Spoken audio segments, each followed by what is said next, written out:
Hi guys! Welcome back to our YouTube channel. Please don't forget to like, share, and subscribe para lagi kayong updated sa mga video na i-upload ko sa aming YouTube channel. Ma'am, nakasaad sa panukala na rerepasuhin at maaaring i-adjust ang halaga ng pensyon kada 2 taon. Ano-ano pong economic indicators ang titignan para masiguro na sapat pa rin ito sa aktwal na gastusin ng mga senior citizens?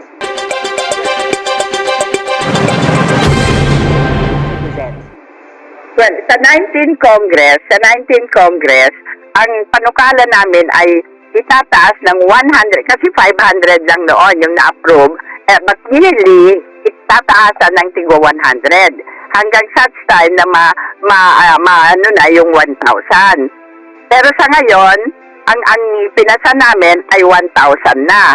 So wala na kaming naging provision doon. But then, may provision kami na every 2 years, ay repasuhin para tingnan kung kailangan itaas. Thanks for watching! Please don't forget to like, share, and subscribe!